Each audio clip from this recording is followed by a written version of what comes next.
Then he said Tirunelveli is full of caste conflict. எல்லாரும் ரொம்ப அடிச்சுக்குவாங்க. We have learnt that அருவாள் எடுத்து வெட்டிக்குவாங்க. பக்கத்தில் இருந்த ஒருத்தரும் தமிழ் ஆள் தான், இன்டர்வியூ பேனல் ஹெட்டுக்கு பக்கத்தில் இருந்தவர். ஸோ இந்த மாதிரி அருவா எடுத்து வெட்டிக்குவாங்க, இதெல்லாம் வந்து ஏன் நடக்குது? அந்த உங்கள் ஊரில் வந்து இந்த அருவா கல்ச்சர்லாம் ரொம்ப அதிகமாக இருக்குது, ஸ்டூடெண்ட்ஸ் எல்லாருமே வந்து இந்த கல்ச்சருக்கு ஏற்றவாறு ரொம்ப போகிறாங்க அப்படின்ற மாதிரி ஒரு question. So what is your point on it? நீங்கள் ஆஃபீஸர் ஆனால் நீங்கள் என்ன பண்ணுவீங்க அப்படிங்கிற மாதிரி கேட்டாங்க. எனக்கு தோணுன பதில் என்னென்னா, அவங்கக்கிட்ட இது கொஸ்டின் அண்ட் ஆன்சர் மாதிரி தான் நான் திருப்பி கேட்டேன். பிகாஸ் இன்ஃபேக்ட் நிறைய கோச்சிங் சென்டர்ஸில் கூட சொல்லுவாங்க, ஆரம்பிக்கும் போது உங்களுக்கு ஏதாவது ஒரு பதில் தெரியலனா, I beg you pardon sir, excuse me sir, sorry sir, I didn't get your point sir, இந்த மாதிரி வந்து ஒரு 10 வார்த்தை சொல்லி கொடுத்துட்டு, இந்த 10 ஏன்னா எனக்கு முன்னாடி போன இன்டர்வியூவில் போனவர் பண்ண தப்பு அது நான் பார்த்துருக்கேன். என்னென்னா, யூத் பேப்பரின் இனியம் வணக்கம், மறக்காமல் சப்ஸ்கிரைப் பண்ணுங்கள், பக்கத்தில் இருக்க பெல் ஐகானை கிளிக் பண்ணுங்கள். Thank you. Exam 360 Coimbatore Coaching Center for TNPC Group 2, Group 4, SSC, Bank, Railways, Insurance, Gandhipuram, Coimbatore. SP Mailadurai, Suguna Singh IPS. I belong to 2013 batch of Indian Police Service. UPSC இன்டர்வியூக்கு நான் போகும்பொழுது அது ஒரு ரவுண்டான ஒரு chamber இருக்கும். அந்த வளைவான ஒரு சர்க்கிள் மாதிரி இருக்கக்கூடிய அந்த ஒரு ஹாலில் சென்டரில் ஸ்டூடெண்ட்ஸ் எல்லோரும் உட்காந்துட்ருப்பாங்க. ரேண்டமாக யார் யார் என்னென்ன பேனல்னு அப்போ தான் முடிவு பண்ணிட்டு ஒரு லிஸ்ட்டு வரும். இந்தந்த பேர்லாம் நீங்கள் இந்தந்த ஆர்டரில் இவங்க சேம்பரில் போங்க அப்படின்னு சொல்லி ஒரு ஆர்டர் வரும். ஸோ எனக்கும் அப்படி இன்டர்வியூ வந்தது. நான் 3வது ஆளாக உள்ளே போகணும். உள்ளே நுழையும் போது உண்மையிலே ரொம்ப பதட்டத்தோட பயத்தோட அப்படி தான் உள்ளே நுழைஞ்சேன். பட் உள்ளே நுழையும் போது ஒரு சில விஷயங்கள் எனக்குள்ளே நல்லாவே இருந்துச்சு. கான்ஃபிடென்ஸ், பிகாஸ் அந்த டைம் ஒரு ஆங்ஸைட்டி இருக்கும். அந்த ஆங்ஸைட்டியை பாதி நேரம் நம்மளால் சரிவர பேச விடாது. பட் ஆனால் நான் ஒரு விஷயத்தில் ரொம்ப கிளியராக இருந்தேன். நான் உள்ளே போகும்போது நான் இந்த ப்ரிப்பரேஷனுக்காக உண்மையிலே ரொம்ப கஷ்டப்பட்டு தெளிவாக ப்ரிப்பேர் பண்ணியிருக்கேன். இது வந்தாலும் வரலனாலும் எனக்கு பெரிய விஷயம் இல்லை. நான் நல்ல ஒரு நாலேஜ் கெயின் பண்ணியிருக்கேன். என்னுடைய இந்த நாலேஜே போதும். இந்த இன்டர்வியூ வந்தால் ரொம்ப சந்தோஷம், வரலனாலும் நான் அதுக்காக வருத்தப்பட போகிறதில்ல. அதனால் நான் ஒரு ஓப்பன் மைண்டோடு போக போகிறேன். என் மனசுக்கு என்ன தோணுதோ நான் அதை தான் பேச போகிறேன் அப்படிங்கிற ஒரு தாட்டோடு தான் போனேன். இன்ஃபேக்ட் நிறைய கோச்சிங் சென்டர்ஸில் கூட சொல்லுவாங்க, ஆரம்பிக்கும் போது உங்களுக்கு ஏதாவது ஒரு பதில் தெரியலனா, I beg you pardon sir, excuse me sir, sorry sir, I didn't get your point sir, இந்த மாதிரி வந்து ஒரு 10 வார்த்தை சொல்லி கொடுத்துட்டு, இந்த 10 ஏன்னா எனக்கு முன்னாடி போன இன்டர்வியூவில் போனவர் பண்ண தப்பு அது நான் பார்த்துருக்கேன். என்னென்னா, இந்த வார்த்தைகள் எல்லாமே சொன்னால் தான் உங்களுக்கு பிடிக்கும் அப்படிங்கிற ஒரு எண்ணத்தோடு என்ன பண்ணாங்க, மனசுக்குள்ளே இந்த வார்த்தைகள் திரும்பி திரும்பி சொல்லுவாங்களே தவிர, அங்கே போகும்போது அந்த வார்த்தைகள் பேசுறது ரொம்ப ஆர்டிஃபிஷியலாக இருக்கும். உங்களுக்கு தெரியாதது ஒன்றும் இல்லை, இன்டர்வியூவில் தமிழ்லேயே பேசி பாஸ் பண்ண ஐஏஎஸ் ஆஃபீஸர்ஸ், ஐபிஎஸ் ஆஃபீஸர்ஸ் நிறைய பேர் இருக்காங்க. ஸோ இன்டர்வியூவுக்கு மொழி முக்கியம் இல்லை, உங்களுடைய சிந்தனைகளும் உங்களுடைய கருத்துக்களையும் சரிவர நீங்கள் எடுத்து சொல்கிறீங்களா, அது மட்டும்தான் ரொம்ப முக்கியம். அதனால் அந்த தாட் எங்குள்ளே இருந்தது. நான் ஐ பெக் யுவர் பாடணும் இதெல்லாம் சொல்ல மாட்டேன்.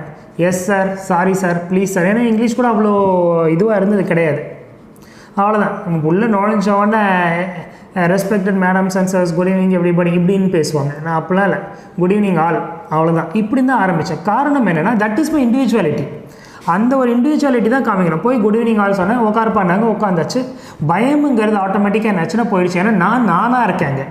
இன்டர்வியூங்கிறது நீங்கள் உங்களை பிரதிபலிக்கக்கூடியதுக்கு தான் இன்டர்வியூவை தவிர, வேறு ஒரு கோச்சிங் சென்டரில் சொன்னதோ வேறு ஒருத்தனுடைய பர்சனாலிட்டியோ நீங்கள் காமிக்கிறதுக்கு பேர் இன்டர்வியூ கிடையாது. இன்ஃபேக்ட் அந்த மாதிரி தவறுகள் பண்ண போய் தான் நிறைய பேர் வந்து இன்டர்வியூவில் கம்மியான மார்க்ஸ் எடுத்து ஃபெயிலும் ஆகியிருக்காங்க.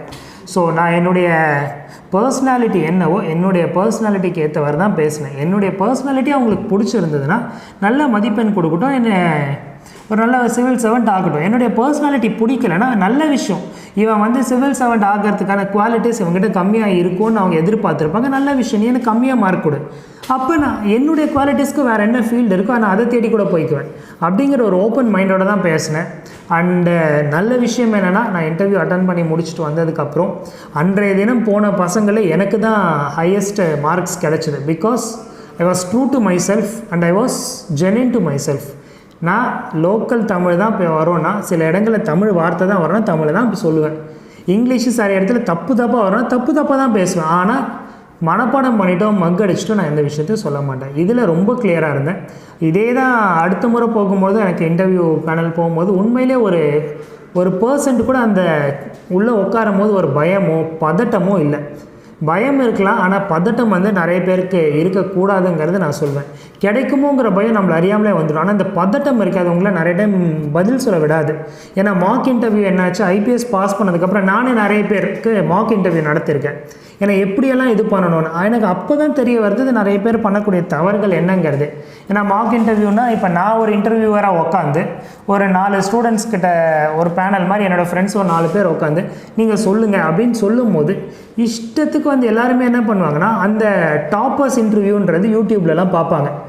யாரெல்லாம் நம்பர் 1 ரேங்க் எடுத்தாங்க அவங்க எப்படிலாம் சொன்னாங்க பார்த்துட்டு அவங்க என்னெல்லாம் வார்த்தைகள் பேசுகிறாங்களோ அதே வார்த்தைகள் பேசுவாங்க. தேவையில்லை, நீங்கள் அந்த மாதிரி இருக்கணும்னு அவசியமே கிடையாது. நீங்களாக இருங்க. நீங்களாக இருந்தீங்கன்னா எல்லாமே நிச்சயமாக நல்லா நடக்கும். இன்டர்வியூவில் கேட்கக்கூடிய கேள்விகளில் ஆக்சுவலி நான் சொன்ன ஒரு பதில் எனக்கு உண்மையிலே ரொம்ப திருப்திகரமாக இருந்தது. இது வந்து ஃபர்ஸ்ட் டைம் நடந்த இன்டர்வியூவில் இல்லை, செகண்ட் டைம் போகும்போது நடந்த இன்டர்வியூவில் அவர் என்கிட்ட ஒன்று கேட்டார், உங்கள் ஊரில் எந்த ஊர்னு கேட்டார். நான் திருவள்ளூர் அப்படின்னு சொன்னேன். பட் அவருக்கு என்னென்னா திருநெல்வேலின்னு காதில் விழுந்துருச்சோ என்னவோ. Then he said Tirunelveli is full of caste conflict, எல்லாரும் ரொம்ப அடிச்சுக்குவாங்க. we have learnt that அருவாள் எடுத்து வெட்டிக்குவாங்க. பக்கத்தில் இருந்த ஒருத்தரும் தமிழ் ஆள் தான், இன்டர்வியூ பேனல் ஹெட்டுக்கு பக்கத்தில் இருந்தவர். ஸோ இந்த மாதிரி அருவா எடுத்து வெட்டிக்குவாங்க, இதெல்லாம் வந்து ஏன் நடக்குது, உங்கள் ஊரில் வந்து இந்த அருவா கல்ச்சர்லாம் ரொம்ப அதிகமாக இருக்குது, ஸ்டூடெண்ட்ஸ் எல்லாருமே வந்து இந்த கல்ச்சருக்கு ஏற்றவாறு ரொம்ப போகிறாங்க அப்படின்ற மாதிரி ஒரு question. So what is your point on it, நீங்கள் ஆஃபீஸர் ஆனால் நீங்கள் என்ன பண்ணுவீங்க அப்படிங்கிற மாதிரி கேட்டாங்க. அவங்க கேட்டதுனாலேயோ என்னவோ தெரியல, என்னோடய சர்வீஸில் 5 வருஷம் திருநெல்வேலியிலே போயிடுச்சு. பட் அப்போ கேட்கும்போது நான் சொன்ன பதில் உண்மையில் எனக்கே டக்குன்னு மனசுக்கு தோணின பதில் ரொம்ப சாட்டிஸ்ஃபேக்டரியான இருந்தது. எனக்கு தோணின பதில் என்னென்னா, அவங்கக்கிட்ட இது கொஸ்டின் அண்ட் ஆன்சர் மாதிரி தான் நான் திருப்பி கேட்டேன். பிகாஸ் அப்போ எப்படி ஆன்சர் பண்ணணுன்னு சார் அது எனக்கு கேள்வி கேட்டாங்க. அந்த தமிழ் நப இருக்கிறதாங்க, sir I beg you pardon, எனக்கு ஒரு 3 லீடர்ஸ் பேர் சொல்லுங்கள் அந்த பர்டிகுலர் கம்யூனிட்டியில். ஏன்னா எனக்கு என்ன கம்யூனிட்டிங்கிறது எனக்கு தெரியும், பட் ஸ்டில் இருந்தாலும் இந்த கம்யூனிட்டியில் ஒரு 3 லீடர்ஸ் பேர் சொல்லுங்களேன் அப்படின்னு சொல்லும்போது ஒரு 3 முக்கியமான பிரபலங்களுடைய பேர் சொன்னார். ஸோ நான் அதுதான் சொன்னேன் அவங்கக்கிட்ட, இந்த 3 பேருக்கும் அவங்கள நம்ம லீடர்ஸுன்னு சொல்லி எல்லா ஆஃபீஸ் போர்ட்லேயும் நம்ம ஒட்டுறோம். அவங்களுடைய ஃபோட்டோக்கள் உலக அளவில் எல்லாருக்கும் தெரிஞ்சிருக்குன்னா ஒரே காரணம், அந்த 3 பேருமே இன்றைக்கி வர கையில் கத்தியை தூக்கலை, அவங்க பேனாவையும் தூக்கினாங்க, புக்ஸை தூக்குனாங்க. நான் ஊருக்கு போனேன்னா இதை தான் ஒரு எடுத்துக்காட்டாக அவங்களுக்கு சொல்லுவேன்.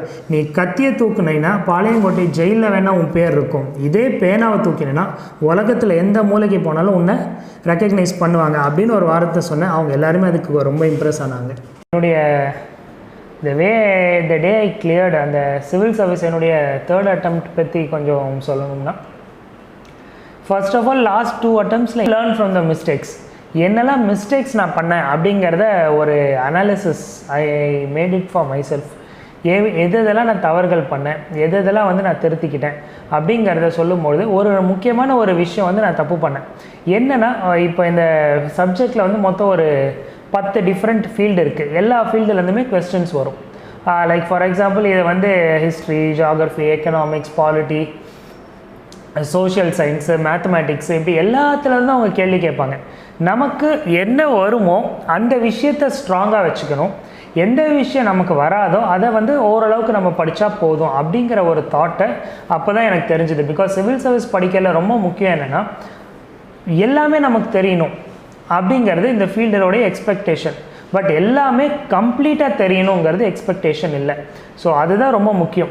இந்த ஃபீல்டுடைய வேலை என்னென்னா, நமக்கு டைவர்ஸ் எஃபெக்டில் வந்து நம்மளுடைய பணிகள் இருக்குங்கிறனால right from sun to earth எல்லாமே நம்ம தெரிஞ்சு வச்சுருக்கணும் அப்படிங்கிறத தான் எதிர்பார்க்குறாங்களே தவிர they do not want us to become scientist. சூரியனை பற்றி படிக்கணும்னு தான் எதிர்பார்க்குறாங்களே தவிர நீங்கள் சயின்டிஸ்ட் ஆகணும்னு எதிர்பார்க்கல. மேக்ஸ் தெரியணும்னு எதிர்பார்க்குறாங்களே தவிர நீங்கள் பெரிய மேத்தமெட்டிஷியன் ஆகணும்னு எதிர்பார்க்கல. And at the same time அதை விட ரொம்ப முக்கியமான விஷயம், இந்த ஃபீல்டில் அவங்க எக்ஸ்பெக்ட் பண்ணுறது என்னென்னா, நமக்குன்னு ஒரு லைக்கிங் இருக்கும், நம்மளோட லைக்கிங்கை நம்ம எந்த அளவுக்கு டீப்பாக தெரிஞ்சு வச்சுருக்கோம் அப்படிங்கிறதையும் வந்து எக்ஸ்பெக்ட் பண்ணுவாங்க. இன் ஜென்ரல் மற்ற விஷயங்கள் எல்லாத்தையும் காமனாக நம்ம தெரிஞ்சுக்கும் பொழுது உண்மையிலே வந்து the chances of success is very high. இதுதான் நான் கற்றுக்கிட்ட பாடம். Because I learned it a very hard வே.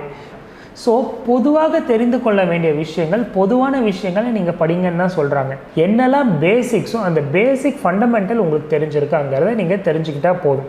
இந்த ஃபண்டமெண்டலுக்கு அப்புறம் ஸ்பெசிஃபிக்காக நிறைய விஷயங்கள் படிக்கணும்னு அவசியமே கிடையாது.